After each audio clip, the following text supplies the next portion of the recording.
Hello students. आज का हमारा टॉपिक है भारत में यूरोपियों का आगमन। टॉपिक पे जाने से पहले मैं अपना संक्षिप्त परिचय आपके सामने रखता हूँ। मेरा नाम ज्ञानवीर आर्य है। मैंने यूपीएससी सीएपीएफ एग्ज़ाम 2009 क्वालिफाई किया है। मैं भारत सरकार के गृह मंत्रालय में विभिन्न पदों पर कार्य किया है। 3 बार सिविल सेवा का इंटरव्यू फेस किया है। मैंने एमए एमफिल दिल्ली विश्वविद्यालय से किया है। नेट जेआरएफ यूजीसी से किया है। 7 साल से अधिक से सिविल सेवा भर्तियों का मार्गदर्शन कर रहा हूँ। मैंने history optional, polity, geography, environment and ethics विषयों में सिविल सेवा के अभ्यर्थियों का मार्गदर्शन किया है। भारत में यूरोपियों का आगमन। भारत में यूरोपियों का आगमन 1707 में मुगल बादशाह औरंगजेब की मृत्यु के पश्चात मुगल साम्राज्य की स्थितियाँ क्या हो गई, पतनोन्मुख स्थितियाँ उत्पन्न हो गई। ऐसे में क्या है, कई अधीनस्थ राज्यों ने स्वयं को स्वतंत्र घोषित कर लिया, किंतु कोई भी राज्य मुगलों का स्थान न ले सका जो कि पूरे भारत को एक सूत्र में बांध सके।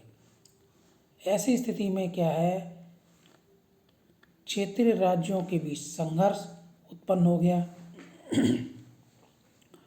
और यूरोपीय कंपनियों के बीच भारत के राज्यों के सहयोग से एक चतुर्भुजी संघर्ष में अंग्रेजों ने क्या किया, विजय प्राप्त की।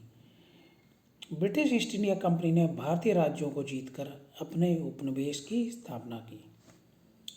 भारत में यूरोपीय कंपनियों का आगमन कोई आकस्मिक घटना नहीं थी। हम जानते हैं कि किसी भी घटना के पीछे कुछ ना कुछ कारण जरूर होते हैं, जो कि मैंने आपको बता दिया कि पृष्ठभूमि इसके लिए पहले से तैयार हो गई थी मुगलों के पतन के बाद। भारत के यूरोप के साथ व्यापारिक संबंध बहुत पुराने थे, यूनानियों के समय से थे। मध्यकाल में भारत एवं यूरोप का व्यापार अनेक मार्गों से चलता था। 1653 में कुस्तुनतेनिया, जो कि भारत और यूरोप के व्यापार का एक केंद्र बिंदु था, उसका पतन हो गया और उस पर क्या, तुर्कों का आधिपत्य स्थापित हो गया, जिससे क्या पूर्व एवं पश्चिम के पुराने व्यापारिक मार्ग क्या थे, तुर्कों के नियंत्रण में चले गए। ऐसी स्थिति में क्या हुआ कि यूरोपीय देश भारत और इंडोनेशिया के लिए नए अधिक सुरक्षित व्यापारिक मार्गों की खोज करने लगे। चूँकि 15वीं-16वीं सदी में पुनर्जागरण एवं प्रबोधन के परिणामस्वरूप नई भौगोलिक खोजों के फलस्वरूप समुद्री यातायात में प्रगति हुई, कुतुबनुमा नामक दिशा सूचक का आविष्कार हुआ, जिससे कि समुद्री मार्ग की खोज में सहायता मिली। इस पृष्ठभूमि में स्पेन का नाविक कोलंबस 1492 में भारत की खोज के लिए निकला, लेकिन कहाँ चला गया, अमेरिका। और इस प्रकार उसने अमेरिका की खोज कर ली 1492 में। 1498 में पुर्तगाल के नाविक वास्को डिगामा ने एक नया समुद्री मार्ग खोजा, जिसे क्या कहते थे, जिससे उत्तर महासागरीय केप ऑफ गुड होप का चक्कर काटते हुए भारत के कलिकट तक पहुंचा। वो हालांकि उत्तर मासा जो अंतरिक्ष था उसकी खोज किसने की थी, बार्थोलोम्यू डियाज ने। यहाँ में ये रखना है कि ये क्वेश्चन कभी कभी आ जाते हैं कि उत्तर मासा अंतरिक्ष की खोज किसने की थी। तो उत्तर मासा अंतरिक्ष की खोज की थी किसने, बार्थोलोम्यू डियाज ने। और उत्तर मासा अंतरिक्ष होते हुए भारत के मार्ग की खोज किसने की थी, वास्को डगामा ने, है ना। अब हम देखते हैं उत्तर मासा अंतरिक्ष कहाँ है। उत्तर मासा अंतरिक्ष ये रहा, ये हमारा अफ्रीका का मैप है और ये जो स्थान है वो उत्तर मासा अंतरिक्ष है। यहाँ ये पुर्तगाल है और यहाँ पर ये कालीकट बंदरगाह है। तो यहाँ से उत्तर मासा अंतरिक्ष होते हुए वास्को डी गामा ने भारत के मार्ग की खोज की। ठीक है, इससे पहले क्या था कि ये इधर से भारत और यूरोप का व्यापार होता था। कुस्तुनतुनिया के पतन के बाद में क्या हुआ, ये तुर्कों के आधिपत्य में चला गया, तो यहाँ से व्यापार करना संभव नहीं था, तो इसलिए उन्होंने इस वैकल्पिक मार्ग की खोज की। पुर्तगालियों का आगमन। पुर्तगाली व्यापारी वास्को डी गामा उत्तर मासा अंतरिक्ष का चक्कर काटते हुए एक गुजराती व्यापारी, क्या नाम था, अब्दुल मजीद की सहायता से भारत के कलिकट बंदरगाह पर पहुंचा। कलिकट के हिंदू शासक जमोरिन ने, ये पॉइंट हमें याद करने वाले हैं कि कलिकट का जो हिंदू शासक था जमोरिन ने उसका स्वागत किया। वास्को डी गामा ने कलिकट के राजा से व्यापार का अधिकार प्राप्त किया, जिसका स्थानीय लोगों ने विरोध किया। स्थानीय लोगों ने इस चीज़ का विरोध किया। ठीक है, वास्को डी गामा ने जिन मसालों को लेकर वापस लौटा वह पूरी यात्रा की कीमत के 60 गुना दामों में बना। 60 गुना दामों में बिका, जिससे क्या हुआ कि पुर्तगाली व्यापारियों को भारत आने के लिए आकर्षण मिला और वो भारत से व्यापार करने के लिए आकर्षित हुए। इसी के फलस्वरूप इस्तादो द इंडिया नामक कंपनी की स्थापना की गई और वास्तव में पोप अलेक्जेंडर 6 द्वारा 1653 में ही पूर्वी समुद्री व्यापार हेतु आज्ञापत्र दे दिया गया था। मतलब आज्ञापत्र तो 1453 में ही दे दिया गया, 1653 नहीं 1453 में दे दिया गया था। 1500 ईस्वी में पेड्रो अल्वारेज कैब्राल के नेतृत्व में 2 जहाजी बेड़े इस तरीके के होते थे, ये भारत आए। 1502 में वास्को डी गामा भारत आया और पुर्तगालियों की पहली फैक्ट्री कहाँ स्थापित की? कलीकट में। ये बहुत इंपॉर्टेंट पॉइंट है कि 1502 में पुर्तगालियों की पहली फैक्ट्री कहाँ स्थापित हुई? कलीकट में, जिसे जमूरिन ने बाद में बंद करा दिया। 1530 में काली मिर्च और मसालों के व्यापार पर एकाधिकार प्राप्त करने के उद्देश्य से पुर्तगालियों ने कोचीन के पास पहली व्यापारिक कोठी बनाई।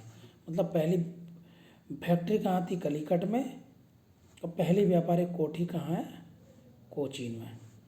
कुन्नूर में पुर्तगालियों ने अपनी दूसरी व्यापारिक फैक्ट्री बनाई। ठीक है। पुर्तगाली वायसराय, जिनका पुर्तगालियों के यहाँ पर हिंदुस्तान में शासन स्थापित करने में या पुर्तगालियों को प्रसार देने में जिन वायसरायों की मेन भूमिका रही, उनमें से एक थे फ्रांसिस्को डी अल्मीडा। पहला पुर्तगाली वायसराय बनकर आया, है ना। इसने पुर्तगालियों के भारत पर प्रभुत्व स्थापित करने के लिए कौन सी नीति अपनाई? सामुद्रिक नीति, जिसे ब्लू वाटर पॉलिसी या शांत जल की नीति कहा जाता था।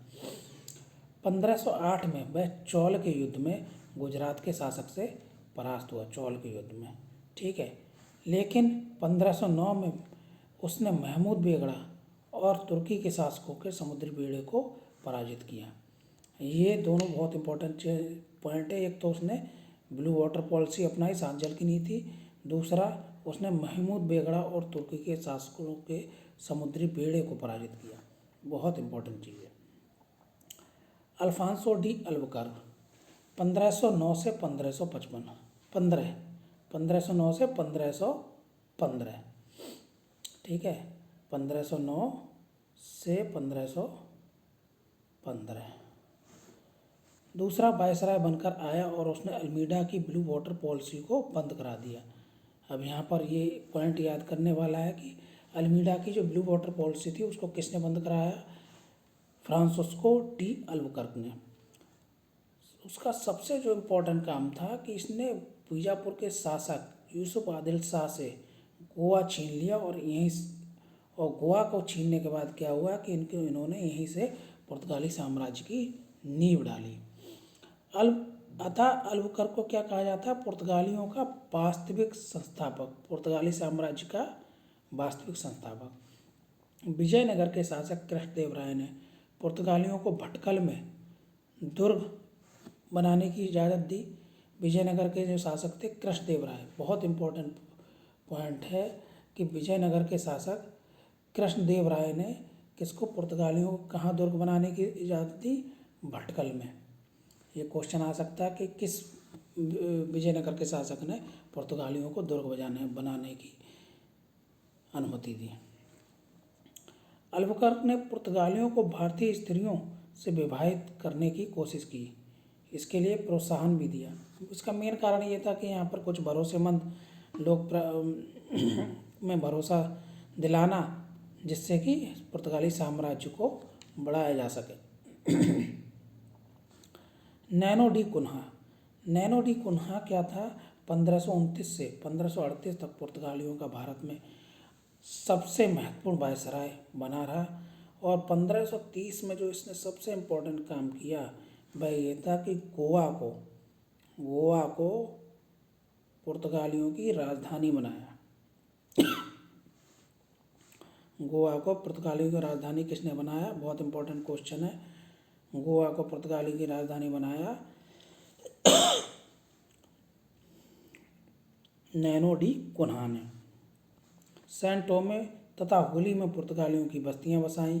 नैनो डी कुन्हा का जो सबसे इम्पोर्टेंट कार्य था वह था कि इसने गुजरात के शासक बहादुर शाह से मुलाकात के दौरान जहाज पर उसकी हत्या कर बसीन 1534 और दीपर 1535 में आधिपत्य स्थापित कर लिया।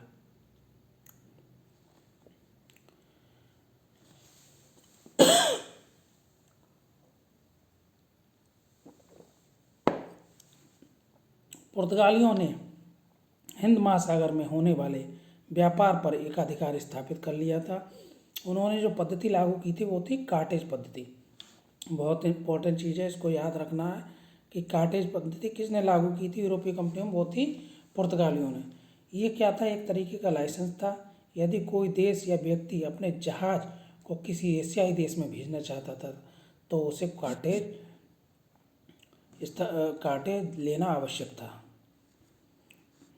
इसके लिए निर्धारित शुल्क देना पड़ता था। यहाँ जो सबसे इम्पोर्टेंट चीज़ है वह है पुर्तगालियों ने समुद्री व्यापार हेतु कार्टेज स्वीकार कर लिया था। किसने? अकबर ने। पुर्तगालियों का जो कार्टेज था वो समुद्री व्यापार हेतु अकबर ने स्वीकार कर लिया था। इस चीज़ को हमें बहुत ध्यान रखना है। पुर्तगालियों ने फारस की खाड़ी, हार्मुज और हिंद महासागर में अपनी चौकियाँ स्थापित की और भारत का जापान के साथ व्यापार का श्रेय भी पुर्तगालियों को जाता है। ये हमें पॉइंट बहुत ज़रूरी है। दूसरा ये कार्टेज पद्धति, ये दोनों चीज़ें हमें याद रखनी है। पुर्तगालियों के आगमन से भारत में तंबाकू, टमाटर, आलू की खेती प्रारंभ हुई। जहाज निर्माण, प्रिंटिंग प्रेस की शुरुआत हुई। स्थापत्य कला में गोथिक कला का विकास हुआ। गोथिक कला के उदाहरण हमें आज भी गोवा के चर्चों में चर्च निर्माण में देख सकते हैं। भारत में पुर्तगालियों के पतन के जो प्रमुख कारण थे वह था धार्मिक असहिष्णुता, भारतीय व्यापारियों संग लूटपाट, भारतीय महिलाओं संग वैवाहिक नीति आदि। जो उनकी भारतीय महिलाओं के साथ में वैवाहिक नीति थी ना पुर्तगालियों की, उसको मुगलों और मराठों ने स्वीकार नहीं किया बल्कि उसका विरोध किया। 1632 में शाहजहां ने पुर्तगालियों को हुबली से भगाया। 1661 में पुर्तगाली राजकुमारी कैथरीन का विवाह ब्रिटिश राजकुमार से हो गया, जिससे भारत में मुंबई क्षेत्र ब्रिटिशों को दहेज में प्राप्त हो गया। मतलब 1661 में पुर्तगाली राजकुमारी कैथरीन का विवाह ब्रिटिश राजकुमार से हो गया, जिसके फलस्वरूप भारत में मुंबई क्षेत्र ब्रिटिशों को दहेज में प्राप्त हो गया और बाद में मुंबई को 10 पाउंड वार्षिक किराए पर ब्रिटिश कंपनी को ब्रिटिश सरकार द्वारा दे दिया गया। स्पेन जो कि पुर्तगाल का पड़ोसी देश था, स्पेन में पुर्तगाल के शामिल हो जाने के पश्चात स्पेन सरकार का कंपनियों पर नियंत्रण बढ़ गया, जिससे पुर्तगाली उपनिवेश संबंधी गतिविधियां पश्चिम की तरफ उन्मुख हो गईं। क्योंकि स्पेन का जो औपनिवेशिक गतिविधियां थी वो क्या थी? दक्षिण अमेरिका में वो अपनी औपनिवेशिक गतिविधियां करते थे। तो जब पुर्तगाल पर स्पेन का नियंत्रण हो गया, स्पेन में शामिल हो गया, तो स्पेन की सरकार की नीतियां उस पर लागू हो गई। अतः उन्होंने भारत को की जगह दक्षिण अमेरिका को अपने व्यापार और औपनिवेशिक गतिविधियों के लिए केंद्र बनाया। डचों का आगमन। पुर्तगालियों के पश्चात डचों का आगमन हुआ। डच हॉलैंड, वर्तमान नीदरलैंड के निवासी थे। 1556 में Cornelis de Houtman Cape of Good Hope होते हुए सुमात्रा तथा बांटेन पहुंचने वाले प्रथम 10 नागरिकों में से एक थे। 1602 में प्रथम डच नागरिक थे। दस नहीं है, ये डच नागरिक थे। 1602 में डच कंपनी बेरिंग दे ओस्ट इंडसे कंपनी की स्थापना हुई, जिसे संसद ने चार्टर जारी कर युद्ध करने, संधि करने, इलाके जीतने का अधिकार दे दिया। बाद में 10 कंपनियों को मिलाकर United East India Company of Netherland के नाम से एक विशाल व्यापारिक संस्थान की स्थापना की गई। डच प्रारंभ में इंडोनेशिया तक केंद्रित थे। डचों का जो था मेन फोकस इंडोनेशिया पर था और मसालों के व्यापार में संलग्न थे। जब भारत के साथ इनका संपर्क हुआ तो इन्होंने व्यापार में सूती वस्त्र को शामिल किया, जिनका इन्हें अत्यधिक लाभ हुआ। व्यापार में सूती वस्त्र को शामिल किया। डचों की पहली फैक्ट्री कहाँ स्थापित हुई? मसूलीपट्टनम, कहाँ है ये? पूर्वी तट, भारत के पूर्वी तट पे है। और वहाँ पर क्या थे, ये अपने सिक्के भी डालते थे। फैक्ट्री कब स्थापित हुई? 1605 में मसूलीपट्टनम में। सिक्के भी ढालते थे। आगे चलकर नेगापट्टनम को मुख्यालय बनाया, जो बाद में नागपट्टनम कहलाया। डचों ने 1619 में जकार्ता को जीत कर बैटेविया नामक नगर की स्थापना की। 1621 में मलक्का, 1658 पुर्तगालियों से श्रीलंका को अपने कब्जे में कर लिया। मतलब मलक्का और श्रीलंका को अपने कब्जे में लेने वाले कौन थे? डच थे। सबसे मेन चीज़ ये याद रखनी है कि फैक्ट्री पहली कहाँ स्थापित की? 1605 में मसूलीपट्टनम में, बैटेविया नामक नगर, और ये नागापट्टनम इन्होंने मुख्यालय बनाया। और श्रीलंका और मलक्का को अपने कब्जे में लिया इन्होंने। ठीक है।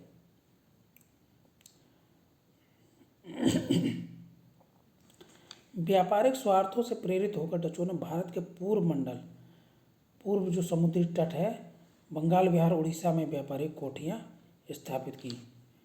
भारत में उनकी महत्वपूर्ण फैक्ट्रियाँ थी पुलिकट, सूरत, करिकाल, चिंसुरा, कासिम बाजार, बड़ा नगर पटना, बालासोर, नागपट्टनम, कोचीन इत्यादि।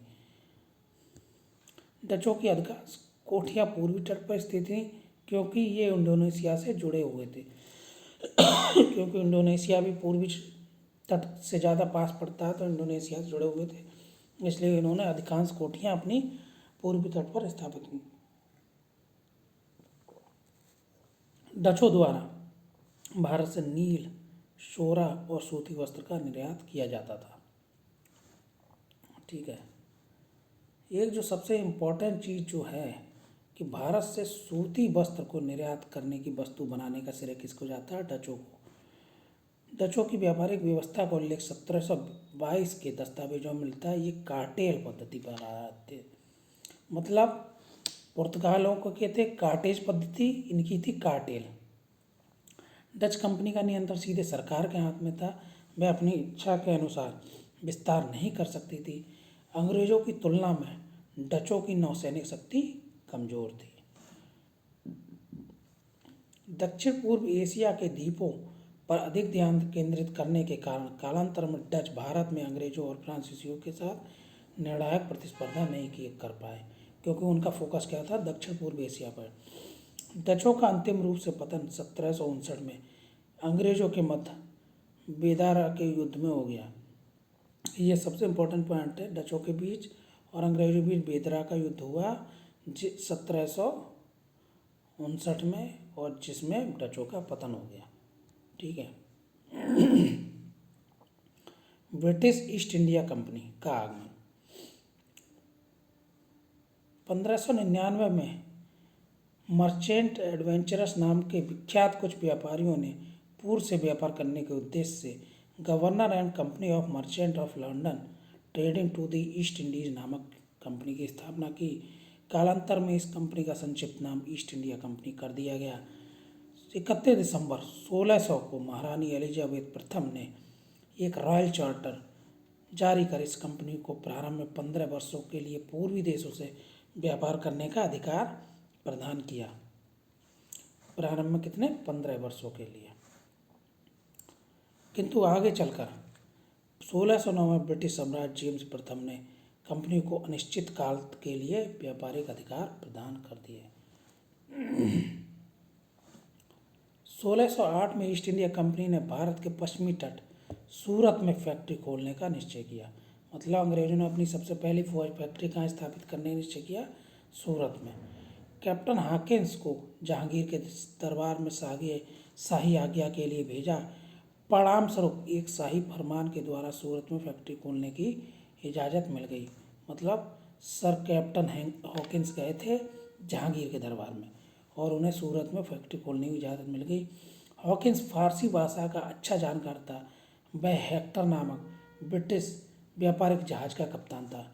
इम्पोर्टेंट पॉइंट है प्री के लिए इम्पोर्टेंट है ये कि कैप्टन हॉकिंस जो थे फ्रांसीसी भाषा के अच्छे जानकार थे और हेक्टर नामक प्रथम ब्रिटिश व्यापारिक जहाज के कप्तान थे। 1611 में मुगल बादशाह जहांगीर के दरबार में अंग्रेज कैप्टन मिडिल्टन पहुंचा और व्यापार करने की अनुमति पाने में सफल हुआ। मतलब हॉकिंस के बाद फिर मिडिल्टन पहुंचे। ठीक है। जहांगीर ने 1613 में सूरत में अंग्रेजों के स्थायी कारखाना स्थापित करने का अनुमति दे दी। मतलब अंग्रेजों ने सबसे पहले सूरत को अपना स्थान बनाया, फैक्ट्री स्थापित की यहाँ पर। कैप्टन बेस्ट द्वारा सूरत के समीप स्वाली में पुर्तगालियों के जहाजी बेड़े को पराजित कर उनके व्यापार पर अधिकार को खत्म कर दिया गया। कैप्टन बेस्ट जो थे उन्होंने पुर्तगालियों को परास्त किया। 1615 में सम्राट जेम्स प्रथम का दूत सर टॉमस रो जहांगीर के दरबार में आया। उसका उद्देश्य एक व्यापारिक संधि करना था। टॉमस रो ने मुगल साम्राज्य के सभी भागों पर व्यापार करने एवं फैक्ट्रियां स्थापित करने का अधिकार पत्र प्राप्त कर लिया। मतलब टॉमस रो 1615 में इंग्लैंड के सम्राट जेम्स प्रथम के का दूत बनकर आए और जहांगीर के दरबार में सभी भागों में, मुगल साम्राज्य के सभी भागों में व्यापार एवं करने एवं फैक्ट्रियां स्थापित करने का अधिकार पत्र प्राप्त कर लिया टॉमस रो ने। 1623 में अंग्रेजों ने सूरत, आगरा, अहमदाबाद, मछलीपट्टनम और बड़ौत में अपनी कोठियां स्थापित की। दक्षिण भारत में अंग्रेजों ने प्रथम व्यापारिक कोठी की स्थापना 1611 में मछलीपट्टनम में की। मतलब दक्षिण भारत में तत्पश्चात मद्रास में की। अब यहाँ सबसे इम्पोर्टेंट ध्यान रखना है हमें, सबसे पहली कोठी 1608 में कहाँ स्थापित की? 1608 में कहाँ स्थापित की?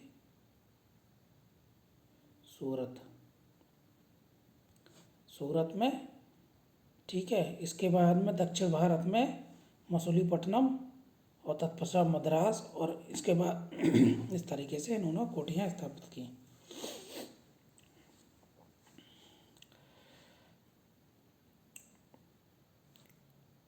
सोलह सौ 33 में उड़ीसा, हुबली के पश्चात बंगाल, बिहार, पटना और ढाका में भी कारखाने स्थापित किए गए। 1639 में चंदेरी के राजा से मद्रास को पट्टे पर लिया गया और कालांतर में किलेबंदी कर कोठी को फोर्ट सेंट जॉर्ज नाम दिया गया। फोर्ट सेंट जॉर्ज नाम दिया गया। 1632 में गोलकुंडा के सुल्तान द्वारा अंग्रेजों को एक सुनहरा फरमान के माध्यम से गोलकुंडा राज्य में स्वतंत्र पूर्वक व्यापार करने की अनुमति मिल गई 1632 में। 1668 में ईस्ट इंडिया कंपनी ने ब्रिटिश सरकार से मुंबई को प्राप्त कर लिया। मतलब ईस्ट इंडिया कंपनी के उसमें आ गया। इससे पहले क्या था? 1661 में पुर्तगालियों से मुंबई को प्राप्त किया इन्होंने। जब पुर्तगालियों की जो राजकुमारी थी कैथरीन का विवाह ब्रिटिश राजकुमार से हुआ तो दहेज में क्या था? मुंबई प्राप्त हुआ ब्रिटिशों को। उसके बाद ब्रिटिश सरकार ने ईस्ट इंडिया कंपनी को 1668 में मुंबई दे दिया। 1686 में अंग्रेजों ने हुगली को लूट के परिणाम स्वरूप कंपनी को सूरत, मछलीपट्टनम और विशाखापट्टनम में कारखाने खोने पड़े। परंतु अंग्रेजों द्वारा क्षमा याचना जो अंग्रेजों द्वारा की गई, क्योंकि पहले गलती कर दी उन्होंने हुगली को लूटने का। इससे क्या कि उस समय क्या 1686 में उस समय औरंगजेब का शासन था। औरंगजेब और के शासन काल में क्या मुगल सत्ता मजबूत थी, और ऐसी स्थिति में जब इन्होंने हुगली को लूटा, हुगली पर अपना आधिपत्य स्थापित किया, तो उसके परिणाम स्वरूप सूरत, मछलीपट्टनम और विशाखापट्टनम आदि के कारखाने उन्हें खोने पड़े, क्योंकि अंग्रेजों ने प्रतिक्रिया की, अंग्रेजों के खिलाफ मुगलों ने प्रतिक्रिया की। लेकिन अंग्रेजों द्वारा क्षमा याचना करने पर औरंगजेब ने 1.5 लाख रुपये मुआवजा देने के बाद अपना व्यापारिक अधिकार प्रदान किया। 1691 में जारी एक शाही फरमान के तहत एक मुश्त वार्षिक कर के बदले कंपनी को बंगाल में सीमा शुल्क में छूट दे दी गई, व्यापारिक छूट दे दी गई। एक मुश्त वार्षिक किस्त देनी थी 1691 में जारी शाही फरमान के माध्यम से। 1698 में अजीमुस्सान द्वारा अंग्रेजों को सूतानीति, कालीकाता और गोविंदपुर नामक 3 गांवों की जमींदारी मिल गई। मतलब 1698 में अजीमुस्सान द्वारा अंग्रेजों को सूतानीति, कालिकता और गोविंदपुर नामक 3 गांवों की जिम्मेदारी बन गई। जॉब चरनाक ने इन्हीं को मिलाकर कलकत्ता नगर की नींव रखी। कलकत्ता क्या है, जॉब चरनाक ने बनाया इन तीनों गांवों को मिलाकर। कंपनी की नई किलेबंदी बस्ती फोर्ट विलियम नाम दिया गया। जो कलकत्ता में जो किलेबंद बस्ती बनाई गई उसका फोर्ट विलियम नाम दिया। चार्ल्स आयर को इसका प्रथम प्रेसिडेंट नियुक्त किया गया। चार्ल्स आयर इसके प्रथम प्रेसिडेंट थे। इस चीज़ को ध्यान रखना है, हमें ये पॉइंट भी याद रखना। जॉब चरनाक ने बनाया, अजीम उस्सान ने ये 3 गांव दिए, है ना। इसी पर कोलकाता की नींव रखी गई, नई किलेबंदी की गई, फोर्ट विलियम नाम दिया गया जो किलेबंदी की गई, और चार्ल्स आयर को प्रथम प्रेसिडेंट नियुक्त किया गया। ठीक है, इसके बाद क्या हुआ, कोलकाता को अंग्रेजों ने 1700 में पहला प्रेसिडेंसी नगर घोषित किया। कोलकाता 1774 से 1911 तक ब्रिटिश भारत की राजधानी बना रहा। 1717 में मुगल सम्राट फर्रुखसियर का इलाज कंपनी के डॉक्टर विलियम हैमिल्टन द्वारा किए जाने पर फर्रुखसियर ने अन्य कंपनियों को व्यापारिक सुविधाओं वाला फरमान जारी किया। ब्रिटिश कंपनी को व्यापारिक सुविधाओं वाला फरमान, अन्य कंपनी नहीं, ब्रिटिश कंपनी को व्यापारिक सुविधाओं वाला फरमान जारी किया। और फरमान के अंतर्गत एक निश्चित वार्षिक कर 3000 चुकाकर निःशुल्क व्यापार करने तथा मुंबई में कंपनी द्वारा ढाले गए सब सिक्कों को संपूर्ण मुगल साम्राज्य में चलाने की आज्ञा दी गई। उन्हें वही कर देने पड़ते थे जो भारतीय देते थे। ब्रिटिश इतिहासकार ओम्स ने इस फरमान को कंपनी का महाअधिकार पत्र किया है।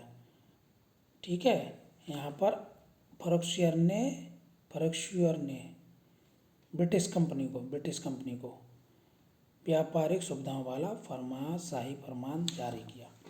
ठीक है, यहाँ पर ये अन्य कंपनियाँ गलत है। डेनिशों का आगमन 1616 में भारत आए। डेनिशों ने 1620 में ट्रैंकोपोर, 1676 में सेरामपुर बंगाल में अपनी फैक्ट्रियाँ स्थापित की। ये कंपनी भारत में अपनी मजबूत स्थिति बनाने में असफल रही। ठीक है, और 1845 तक अपनी सारी फैक्ट्री अंग्रेजों को बेचकर चली गई। मतलब डेनिशों का कोई बहुत ज़्यादा बड़ा योगदान नहीं रहा और बहुत ज़्यादा उन्होंने प्रयास भी नहीं किया। ठीक है, फ्रांसीसियों का आगमन फ्रांसीसियों ने भारत में अन्य यूरोपीय कंपनियों की अपेक्षा सबसे बाद में प्रवेश किया। सबसे बाद में आने वाले कौन थे? फ्रांसीसी। कई बार क्वेश्चन आता है कि यूरोपीय कंपनियां जो भारत में आगमन हुआ उनमें सबसे बाद में कौन आया, तो सबसे बाद में कौन आए? फ्रांसीसी। सबसे पहले कौन आया, यहाँ पर क्रम लगा दो। सबसे पहले पुर्तगीज, दूसरे डच आए, तीसरे पे ब्रिटिश, ठीक है, फिर फ्रांसीसी। ठीक है, फ्रांसीसी ने भारत में अन्य यूरोपीय कंपनियों की अपेक्षा सबसे बाद में प्रवेश किया। 1664 में फ्रांस के सम्राट लुई 14वें के मंत्री कोलवर्ट के प्रयास से फ्रेंच ईस्ट इंडिया कंपनी की स्थापना हुई। फ्रांसीसी कंपनी का निर्माण फ्रांस सरकार द्वारा किया गया था और इसका सारा खर्च कौन वहन करता था? सरकार ही वहन करती थी इसका सारा खर्च। इसे सरकारी व्यापारिक कंपनी भी कहा जाता था क्योंकि सरकार द्वारा संरक्षित एवं आर्थिक सहायता पर निर्भर थी। अब यहाँ पर ये पॉइंट याद रखना कि किसने? लुई 14वें ने के मंत्री कोलवर्ट के प्रयास से स्थापना हुई। सारा खर्च सरकार वहन करती थी, सरकारी सहायता पर निर्भर थी। ठीक है, 1668 में फ्रैंकोइस कैरो द्वारा सूरत में प्रथम फ्रांसीसी फैक्ट्री स्थापित की गई। अब यहाँ ये चीज़ याद रखनी, बहुत इंपॉर्टेंट पॉइंट है। अंग्रेजों ने कब स्थापित की थी सूरत में फैक्ट्री अपनी? 1608 में अंग्रेज।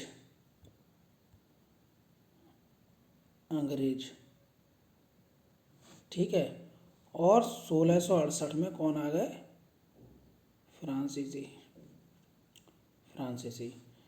तो अंग्रेजों के 60 साल बाद फ्रांसीसियों ने सूरत में अपनी प्रथम फैक्ट्री दोनों की प्रथम फैक्ट्री कहाँ है? सूरत में ही है। अंग्रेजों की 1608 में और फ्रांसीसियों की 1668 में। गोलकुंडा रियासत के सुल्तान से अधिकार पत्र प्राप्त करने के पश्चात 1669 में मसूलीपट्टनम में दूसरी फैक्ट्री स्थापित की। 1673 में कंपनी के निर्देशक फ्रैंको मार्टिन ने बलिकोंडापुरम के सूबेदार शेर खान लोधी से कुछ गांव प्राप्त किए, जिसे कालांतर में पौंडीचेरी का नाम दिया गया। अर्थात 1673 में फ्रैंको मार्टिन ने बलिकोंडपुरम के सूबेदार शेर खान लोधी, मतलब बलिकोंडपुरम का सूबेदार थे शेर खान लोधी, जिनसे फ्रैंको मार्टिन ने कुछ गांव प्राप्त किए, जिसे कालांतर में क्या नाम दिया गया? पौंडीचेरी का नाम दिया गया। पौंडीचेरी में फ्रांसीसियों द्वारा फोर्ट लुई नामक किला बनवाया गया। फोर्ट लुई नामक किला कहाँ है? पौंडीचेरी में। और पौंडीचेरी के लिए कुछ गांव प्राप्त हुए शेर खान लोधी से। किसने प्राप्त किए? फ्रांसीसी कंपनी के निर्देशक थे फ्रैंको मार्टिन ने। ठीक है। 1673 में बंगाल के नवाब शाइस्ता खान ने फ्रांसीसियों को एक जगह किराए पर दी, जहां चंद्रनगर की सुप्रसिद्ध कोठी की स्थापना की गई। इस किले का नाम क्या था? Fort Orleans. चंद्रनगर का जो प्रसिद्ध किला था उसका नाम था फोर्ट ऑर्लियन। फ्रांसीसियों द्वारा 1721 में मॉरिशस, 1725 में मालाबार स्थित माहे एवं 1739 में कारीकाल है ये, कारीकाल पर अधिकार कर लिया गया।